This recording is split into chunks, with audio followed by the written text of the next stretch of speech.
एक ऐसी स्थिति के बारे में अगर सोचा जाए जो आज से लगभग 2500 साल पहले देखी गई थी। 2500 साल पहले। हाँ, और वो भी बेहद हैरान कर देने वाले तरीके से।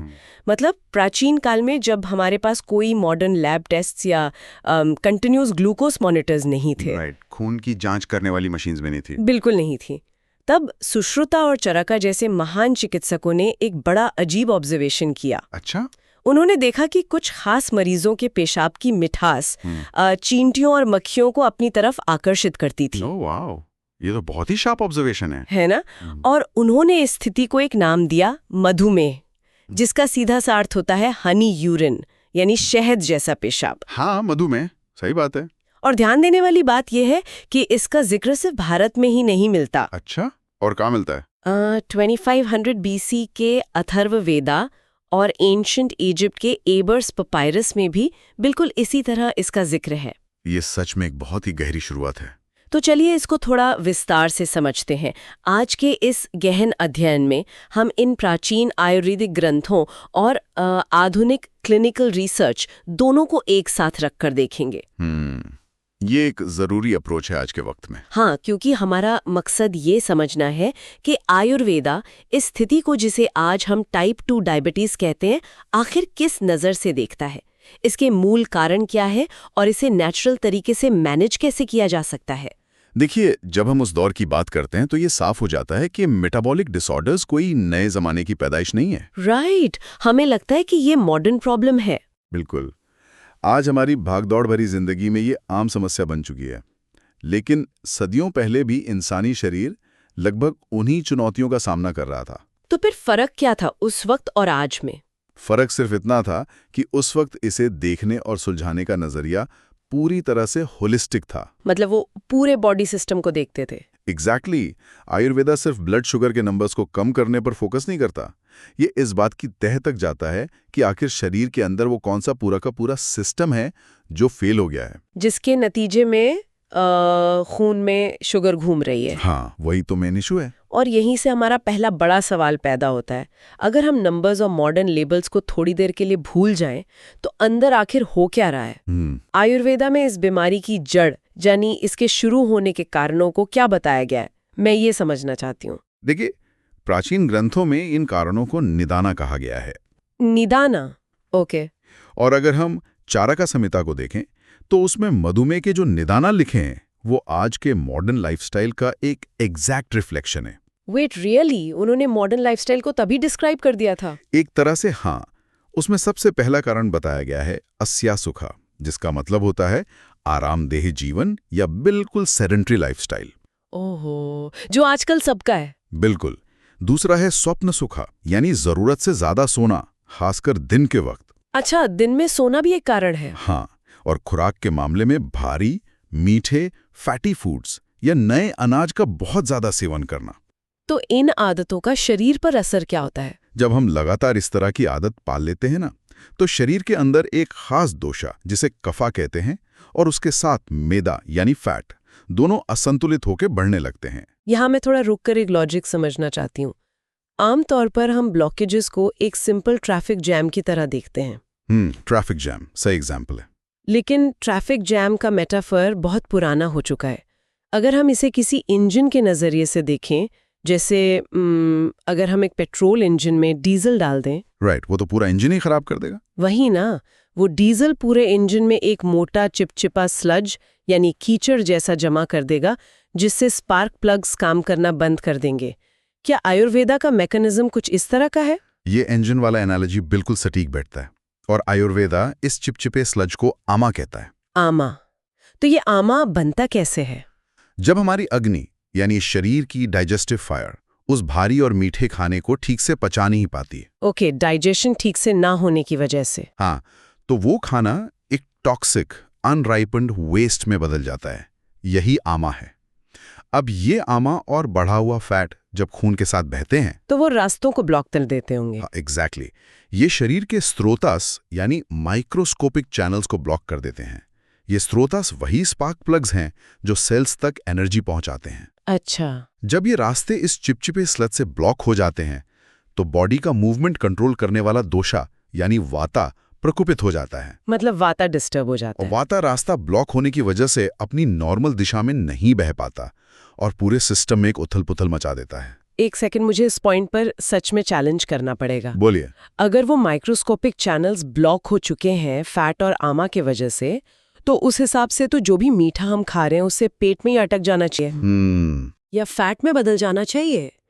एक इंटरनल ब्लॉकेज की वजह से खून में इतनी ज्यादा शुगर कैसे तैरने लगती है? ये लॉजिक थोड़ा मिसिंग लग रहा है मुझे। ये बहुत ही बढ़िया सवाल है और इसका जवाब इस बात में है कि ब्लॉकेज आखिर कहाँ हो रहा है। कहाँ हो रहा है? ये ब्लॉकेज पेट की आंतों में नहीं हो रहा है, ये ब्लॉकेज सेल्स की दीवार पर हो रहा है। इसको मॉडर्न बायोलॉजी के लेंस से देखिए। ओके। जब खून में ग्लूकोज होता है तो इंसुलिन उस ग्लूकोज को सेल के अंदर ढकेलने की कोशिश करता है। राइट, वो इंसुलिन का बेसिक काम है। लेकिन क्योंकि सेल के ऊपर वो अमाशय और फैट का स्लज जमा हुआ है, सेल का दरवाजा खुलता ही नहीं है। ओह, इसे ही आज की भाषा में इंसुलिन रेजिस्टेंस कहते हैं। एकदम सही। ग्लूकोज ब्लड स्ट्रीम से निकलकर सेल के अंदर नहीं जा पाता। नतीजा, सेल्स एनर्जी के बिना भूखे मर रहे होते हैं। जिसे आयुर्वेद में शायद अग्नि का मंद पड़ना कहते हैं। हाँ, जबकि पहाड़ खून में एनर्जी यानी शुगर का पूरा समंदर बह रहा होता है। और आयुर्वेद ने हजारों साल पहले इस सेल्यूलर स्टार्वेशन को डिटेल में समझाया था। ये वाकई दिमाग खोल देने वाली बात है। यानी हमारे सेल्स एक्चुअली स्टार्व कर रहे हैं जबकि खून में फ्यूल ओवरफ्लो कर रहा है। बिल्कुल, यही सबसे बड़ा पैराडॉक्स है स्थिति का। अब जब इंजन इस बुरी तरह से फ्लड हो रहा हो और सेल्स भूखे मर रहे हों, तो जाहिर है कि सिस्टम फेल होने से पहले कुछ अजीब आवाजें या वार्निंग साइन जरूर देगा। हाँ, शरीर हमेशा वार्निंग देता है। ग्रंथों में कुछ ऐसे प्रीमॉनिटरी सिम्टम्स यानी शुरुआती लक्षणों का जिक्र है जो सुनने में बड़े अजीब लगते हैं। जैसे दांतों पर अचानक से बहुत ज्यादा मैल या टाटा जमना, या बिना कुछ खाए मुंह का टेस्ट हमेशा मीठा बनना। ये सब आखिर मैकेनिस्टिकली कैसे जुड़ते हैं इस ब्लॉकेज से? देखिए, इन लक्षणों के पीछे का मैकेनिज्म पूरी तरह से कफ दोषा के असंतुलन से जुड़ा है। कफ से? वो कैसे? जब शरीर में कफा बढ़ता है तो फ्लूइड्स हेवी और चिपचिपे होने लगते हैं। हमारी लार या सलाइवा भी इसी फ्लूइड सिस्टम का हिस्सा है। अच्छा, तो सलाइवा भी चिपचिपा हो जाता है? हाँ, जब लार चिपचिपी हो जाती है तो वो दांतों पर प्लैक या टार्टर के रूप में तेजी से जमने लगती है। ओह वाह, ये डायरेक्ट करेक्शन है। और मुंह का मीठा होना? मुंह का मीठा होना इस बात का संकेत है कि खून में मौजूद एक्सेस शुगर अब दूसरे बॉडीली फ्लूइड्स में लीक कर रही है। ये तो थोड़ा स्कैरी है। और एक सबसे रोचक लक्षण जिसका जिक्र है वो है शीत प्रियात्व। शीत प्रियात्व, इसका क्या मतलब है? यानी ठंडी चीजों को खाने या पीने की लगातार चाहत होना। हाँ, ये शीत प्रियात्व सच में थोड़ा आउट ऑफ प्लेस लगता है। शुगर बढ़ने से ठंडी चीजों की चाहत का क्या लेना देना है? इसके पीछे पित्ता दोषा काम कर रहा होता है। पित्ता, वो तो हीट से जुड़ा है ना? राइट। जब सेल्स के अंदर एनर्जी नहीं पहुंचती तो शरीर डेस्परेट होकर एनर्जी बनाने की कोशिश करता है, जिससे अंदर एक मेटाबॉलिक फ्रिक्शन या हीट पैदा होती है। अच्छा, इंटरनल आग जलने लगती है। हाँ, शरीर की आग जब गलत तरीके से जलने लगती है तो बॉडी अपने आप को कूल डाउन करने के लिए ठंडी चीजों की डिमांड करती है। वाओ! आयुर्वेद में ये छोटे छोटे संकेत एक बहुत बड़ी पिक्चर का हिस्सा हैं। यहाँ जो सबसे रोचक बात है वो ये है कि आयुर्वेदा यूरिनरी डिसऑर्डर्स, जिन्हें प्रमेह कहते हैं, उन्हें 20 अलग अलग प्रकार में बांटता है। वेट, 20 प्रकार? यानी डायबिटीज के 20 अलग रूप? एकदम ठीक। इन 20 में से शुरुआती 10 प्रकार कफा दोषा से जुड़े हैं। ओके, तो शुरुआत कफा से होती है। हाँ, अगर उस स्टेज में मरीज ध्यान ना दे तो बीमारी आगे बढ़कर पित्ता दोषा को असंतुलित करती है, जिसके 6 प्रकार हैं। अच्छा। और अगर वहां भी इलाज ना हो तब जाकर वो वाता दोषा के 4 प्रकारों में तब्दील होती है। और इन्हीं 4 में से एक सबसे एडवांस्ड और घातक स्टेज को मधुमेह कहा जाता है। यानी मधुमेह एक दिन में नहीं होता? बिल्कुल नहीं। ये एक लंबा कैस्केड इफेक्ट है, जहां बॉडी पहले महीनों या सालों तक अलग अलग दोषास के जरिए वार्निंग देती है। तो इसका मतलब ये एक स्ट्रेट लाइन प्रोग्रेशन है।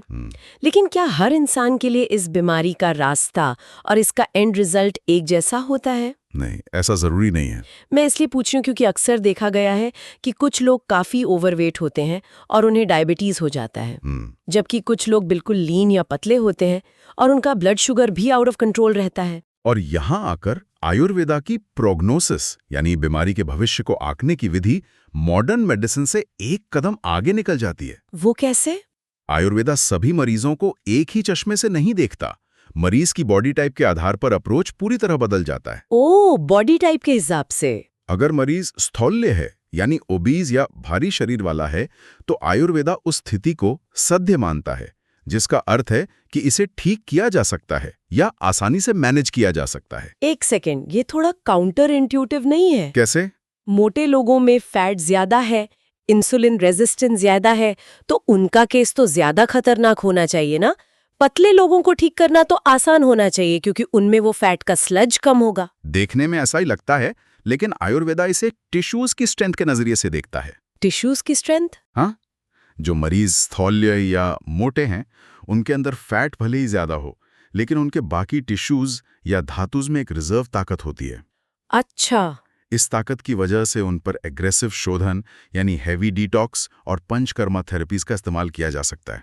यानी उनकी बॉडी वो डिटॉक्स झेल सकती है। एग्जैक्टली। हम उनके सिस्टम को जोर से फ्लश कर सकते हैं ताकि वो आमा का स्लज बाहर निकल जाए। और पतले मरीजों का क्या?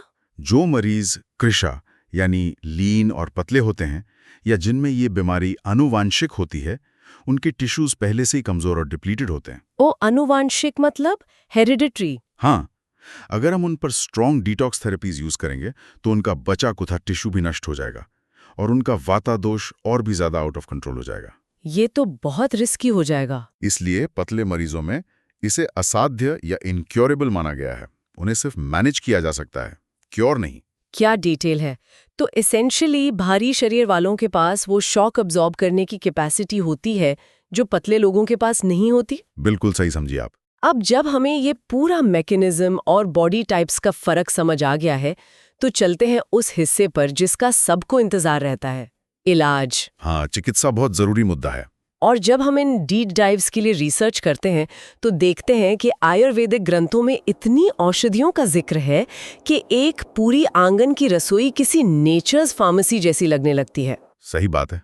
अगर हम स्पेसिफिकली कुछ हर्ब्स को अनपैक करें तो सबसे असरदार औषधियां कैसे काम करती हैं, क्योंकि बात सिर्फ हर्ब्स लेने की नहीं है बल्कि इस पीछे की साइंस को समझने की है। जैसा हमने अभी बॉडी टाइप्स की बात की, इलाज को भी दो मुख्य हिस्सों में बांटा गया है। ओके। पहला है शोधना यानी प्यूरिफिकेशन, उन मोटे मरीजों के लिए जिनका स्लज निकालना जरूरी है।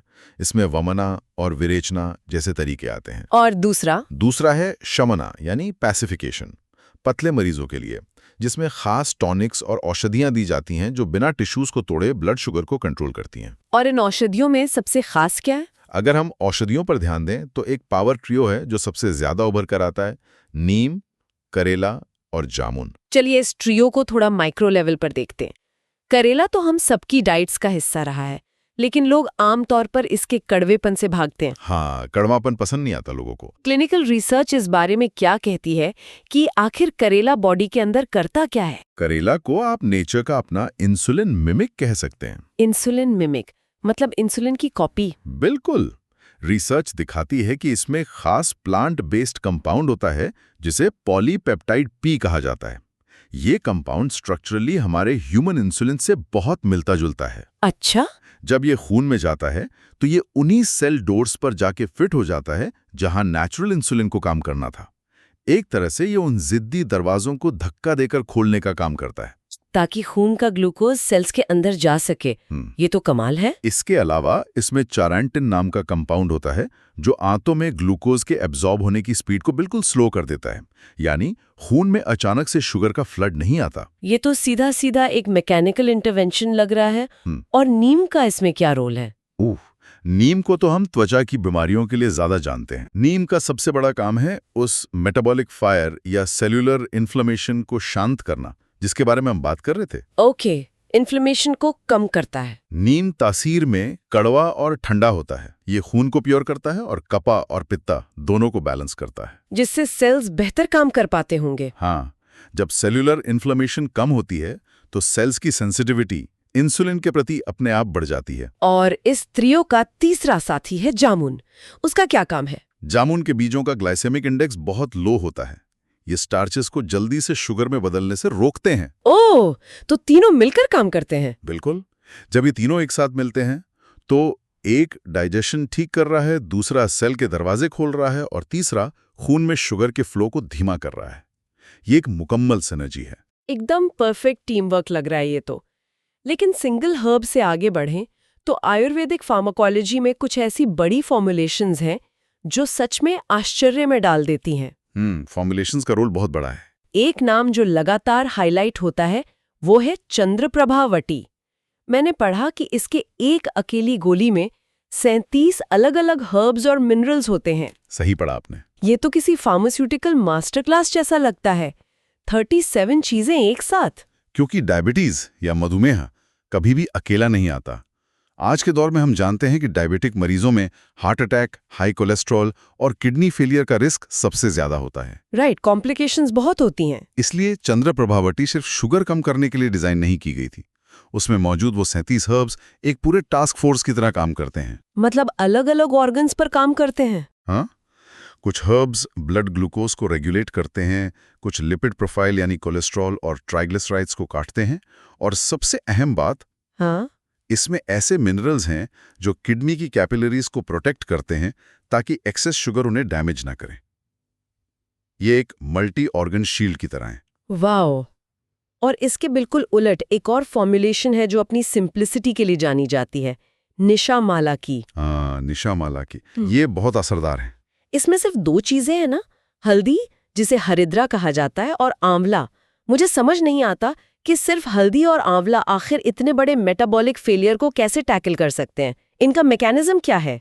निशा माला की इस बात का सबसे बेहतरीन उदाहरण है कि आयुर्वेदिक हर्ब्स एक दूसरे के इफेक्ट को कैसे मल्टीप्लाई करते हैं। इसका मैकेनिज्म समझिए। हाँ, बिल्कुल। हल्दी का नेचर होता है उष्ण यानी गर्म और कटु यानी पंजेंट। जब हल्दी खून में जाती है तो वो एक बायोस्क्रेपर की तरह काम करती है। बायोस्क्रेपर मतलब खुरचने वाला? एग्जैक्टली। वो ब्लड वेसल्स की दीवारों पर जमे हुए फैट और आमा को खुरच कर निकालने का काम करती है। लेकिन इस स्क्रैपिंग प्रोसेस में वेसल्स थोड़ी सेंसिटिव या रॉ हो सकती हैं। और वहीं पर आंवला अपना काम शुरू करता है। बिल्कुल। आंवला विटामिन सी का एक पावर हाउस है और नेचर में ठंडा और हीलिंग होता है। वो हल्दी के ठीक पीछे पीछे चलता है। एक साफ कर रहा है और दूसरा हील कर रहा है। सही पकड़ा। हल्दी रास्ता साफ करती है और आंवला उन टिश्यूज को तुरंत रिपेयर और रिजुविनेट करता है। आंवला ऑक्सीडेटिव स्ट्रेस को मिटा देता है। खासतौर पर जो स्थौल्य यानी मोटे मरीज हैं उनके लिए, है ना? हाँ, उनके अंदर से एक्सेस फैट को काटने और साथ ही उनकी स्ट्रेंथ बनाए रखने के लिए ये 2 हर्ब्स मिलकर किसी चमत्कार से कम काम नहीं करते। ये बायोस्क्रेपर और हीलर वाली इमेज सच में दिमाग में छप जाती है। लेकिन यहाँ पर एक मुद्दा और उठाना जरूरी है। अब यहाँ मुद्दा सच में काफी दिलचस्प हो जाता है। बोलिए। मॉडर्न साइंस इस बीमारी को रिच मैन्स डिजीज कहती है क्योंकि ये आरामदेह जीवन शैली से जुड़ी है। बिल्कुल। और हम जानते हैं कि कोई चाहे कितनी भी ताकतवर हर्ब्स खा ले, चाहे वो हल्दी हो या 37 हर्ब्स वाली वाशुती, अगर वो अपनी डेली रूटीन वही रखता है जिसने इस बीमारी को बुलाया है, तो कोई रिजल्ट नहीं मिलेगा। और इसी पॉइंट पर आयुर्वेदा का सबसे स्ट्रिक्ट रूल बुक सामने आता है, जिसे हम पथ्य और अपथ्य कहते हैं। पथ्य और अपथ्य, इसका क्या मतलब है? पथ्य यानी जो चीजें करनी और खानी है जो बीमारी में फायदेमंद है, और अपथ्य यानी जिनसे आपको हर हाल में दूर रहना है। डाइट और लाइफस्टाइल को लेकर क्या प्रैक्टिकल स्टेप्स दिए गए हैं? हमने कारणों में नए अनाज की बात की थी, तो उसकी जगह क्या खाना चाहिए? अनाज में सबसे बड़ा हीरो यवा यानी बार्ली या जौ को माना गया है। जौ? उसमें ऐसी क्या खास बात है? क्योंकि जौ का नेचर रुक्षा यानी ड्राई और लघु यानी लाइट होता है। मधुमेह में शरीर के अंदर एक एक्सेस मॉइस्चर और चिपचिपापन होता है। जौ उस मॉइस्चर को स्पंज की तरह सोख लेता है। ओह, दैट मेक्स सेंस। और सब्जियों में? सब्जियों में तिक्त शाका यानी कड़वी सब्जियां जैसे करेला, परवल, मेथी खानी चाहिए क्योंकि कड़वापन कफा को काटता है। सही। और एक बहुत ही अनकन्वेंशनल एडवाइस जो प्राचीन टेक्स्ट में मिलती है वो है पुराना सुरा यानी बहुत पुरानी शराब का लिमिटेड सेवन। Wait, really? शराब अलाउ थी? नई शराब शुगर और फैट बढ़ाती है, लेकिन बहुत पुरानी शराब कंप्लीटली ड्राई और स्टिमुलेटिंग हो जाती है, जो अनब्लॉक्ड चैनल्स को खोलने में मदद करती थी। लेकिन इन सब के ऊपर जो एक चीज सबसे बड़ी है वो है व्यायाम यानी फिजिकल एक्सरसाइज। हाँ, और एक्सरसाइज सिर्फ कैलोरी बर्न करने के लिए नहीं है ना? नहीं, इसका मैकेनिज्म और भी डीप है। क्योंकि अगर हम सिर्फ मैकेनिकल लेवल पर सोचें तो जब मसल स्ट्रेच और स्क्वीज होते हैं, जैसे योगासना में पश्चिमोत्तासना या हलासना के दौरान, तो वो इंटरनल ऑर्गन्स जैसे लिवर और पैंक्रियास को एक्चुअली फिजिकल मसाज देते हैं, उन्हें स्क्वीज करके उनमें से ब्लड और टॉक्सिन्स निकालते हैं। एकदम सही। ये फिजिकल स्क्वीजिंग बहुत बड़ा फैक्टर है। और जहां तक अपथ्य यानी ना करने वाली बातों का सवाल है, नया अनाज बिल्कुल नहीं खाना, क्योंकि वो हेवी और पिछला होता है। और क्या अवॉइड करना है? दूध, दही, गुड़, इन सब का त्याग करना होता है। और एक आदत जो आजकल लोगों में बहुत बढ़ गई है, दिवा शयन यानी दिन में सोना। अच्छा, दिन में सोना इतना बुरा है? हाँ, दिन में सोना कफा को सीधा ट्रिगर करता है और डाइजेशन की आग को बुझा देता है। अब यहाँ आकर मुझे लगता है हम इस गहन अध्ययन के सबसे फैसिनेटिंग और थोड़े अनएक्सप्लोर्ड हिस्से पर पहुंच गए हैं। अच्छा, वो कौन सा हिस्सा है? हमने खाने की बात कर ली, आदत की बात कर ली, हर्ब्स की बात कर ली, लेकिन जब हम सोते, जागते, खाते पीते सब ठीक कर लेते हैं, तब भी बहुत लोगों का शुगर ठीक नहीं होता। ये आमतौर पर देखा जाता है। और इसका राज आयुर्वेद की एक ऐसी इंसाइट में छुपा है जो मॉडर्न साइंस शायद अब जाकर समझ रही है। क्या मानसिक स्थिति भी इसका कारण है? मैं दिमाग और इमोशंस की बात कर रही हूँ। ये आयुर्वेद का एक मास्टर स्ट्रोक है। जब हम मधुमेह के कारणों की लिस्ट पढ़ते हैं ना, तो उसमें खाने पीने के साथ साथ एक शब्द आता है, मानसिका दुर्भिक्षा, यानी mental stress. Mental stress, wow. और इसके अंदर उन्होंने स्पेसिफिकली क्रोध यानी गुस्सा, शोका यानी दुख और लोभ यानी लालच जैसे इमोशंस को शामिल किया है। यानी इमोशंस सीधा बीमारी से जुड़े हैं। बिल्कुल। हजारों साल पहले उन्होंने ऑब्जर्व किया कि जो लोग लगातार किसी चिंता या गुस्से में रहते हैं, उनका मेटाबॉलिक सिस्टम फेल होने लगता है। अगर हम इसे आज के कॉन्टेक्स्ट में तोड़कर देखें, तो ये एक्चुअली पूरी तरह से एंडोक्रिनोलॉजी है। कैसे? जब हम स्ट्रेस में होते हैं, चिंता में होते हैं, तो हमारी बॉडी एक फाइट और फ्लाइट मोड में चली जाती है। हमारा दिमाग कॉर्टिसोल और एड्रेनालिन हार्मोन्स रिलीज करता है। सही बात है। और कॉर्टिसोल का सीधा इंस्ट्रक्शन हमारे लिवर को होता है कि भाई कोई बड़ा खतरा आने वाला है, जल्दी से खून में ढेर सारा ग्लूकोज डाल दो ताकि भागने या लड़ने के लिए एनर्जी मिल सके। बिल्कुल। और आयुर्वेदा में लिवर पित्ता का स्थान है, जो गुस्से और स्ट्रेस से सबसे जल्दी हीट अप होता है। मॉडर्न साइंस में ये वही लिवर है जो ग्लूकोनियोजेनेसिस कर रहा है। ग्लूकोनियोजेनेसिस?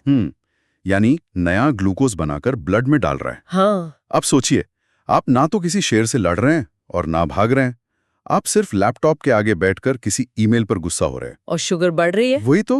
वो कॉर्टिसोल रिलीज होता है, लिवर ग्लूकोज बनाता है, लेकिन क्योंकि आप फिजिकल मूवमेंट नहीं कर रहे, वो ग्लूकोज सिर्फ खून में घूमता रहता है। ये तो बहुत क्लियर मैकेनिज्म है। एंशिएंट हीलर्स के पास हार्मोन्स की वोकैबुलरी नहीं थी, लेकिन उन्हें ये कॉज एंड इफेक्ट पूरी तरह क्लियर था कि दिमाग की उथल-पुथल शरीर की आंख को कंट्रोल से बाहर कर देती है। इसलिए ध्यान और प्राणायाम की सलाह दी जाती है। एग्जैक्टली। यही वजह है कि इलाज में इन मानसिक क्रियाओं को इतनी इंपॉर्टेंस दी गई है। तो अगर हम आज के इस पूरे विश्लेषण को समेटें, तो हमने ये जाना कि मधुमेह या टाइप 2 डायबिटीज किसी एक दिन मीठा खाने का नतीजा नहीं है। नहीं, बिल्कुल नहीं। ये एक डीप रूटेड लाइफस्टाइल और मेटाबॉलिक क्राइसिस है, जहां बॉडी का डाइजेशन, टॉक्सिन्स का चैनल्स में जमा होना, टिश्यूज का स्टाव होना और दिमाग का स्ट्रेस सब आपस में इंटरलॉक्ड हैं। और इसे मैनेज करने का ब्लूप्रिंट भी उतना ही कॉम्प्रहेंसिव है। सही औषधियां, कड़वे और लघु आहार का पाथ्य और इंटरनल और एक्सटर्नल मूवमेंट। अगर हम इस सबको एक बड़े पैमाने पर देखें, तो आयुर्वेद इस बीमारी को एक याप्य स्थिति मानता है। याप्या? इसका क्या अर्थ है? याप्या का मतलब है कि एक बार ये एडवांस स्टेज पर आ गई, तो आप इसे हराकर बिल्कुल रूट से खत्म नहीं कर सकते, लेकिन आप इसे पूरी तरह मैनेज करके एक लंबी और स्वस्थ जिंदगी जी सकते हैं। मैनेजेबल है, इनक्यूरेबल होकर भी लाइफ एंडिंग नहीं है। सही बात है। जब औषधियां जैसे निशामलाकी, सही डाइट जैसे यवा और कड़वी सब्जियां और शांत दिमाग एक साथ आते हैं, तब इंसुलिन रेजिस्टेंस का वो चिपचिपा ताला अपने आप टूटने लगता है। ये सारे पिलर्स एक दूसरे पर टिके हैं। वाकई। और इसी विचार के साथ मैं इस चर्चा को एंड करने से पहले एक विचार उत्तेजक सवाल सबके दिमाग में छोड़ना चाहती हूँ। जरूर। हम आज डायबिटीज को हराने के लिए घड़ी देखकर ब्लड शुगर नापते हैं, एप्स पर कैलोरीज ट्रैक करते हैं और नए से नए डाइट प्लान्स अपनाते हैं, जो कि नॉर्मल प्रैक्टिस बन चुका है। लेकिन एंशिएंट टेक्स्ट ने बार बार मानसिका हेल्थ को इसके प्राइमरी कॉजेज में गिना है। तो क्या आज की इस एडवांस्ड आधुनिक चिकित्सा में हम डायबिटीज के इलाज में इमोशंस के इस डायरेक्ट असर को कन्वीनियंटली नजरअंदाज कर रहे हैं? ये एक बहुत ही वैलिड सवाल है। क्या आने वाले समय में डायबिटीज पर सबसे बड़ी जीत किसी लैब में बनने वाली नई दवाई से नहीं, बल्कि हमारे अंदर भरे क्रोध, लालच और लगातार स्ट्रेस को डिटॉक्स करने में छुपी हो सकती है? जैसा कि 2500 साल पहले उन चिकित्सकों ने आंट्स और हनी यूरिन को देखकर समझा था, शायद हमें एक बार फिर अपने अंदर झांकने की जरूरत है। ये एक ऐसा सवाल है जिस पर घर जाकर और शांति से जरूर सोचा जाना चाहिए। चलिए, उम्मीद है इस गहन चर्चा ने आप सबको कुछ नया सोचने पर मजबूर जरूर किया होगा।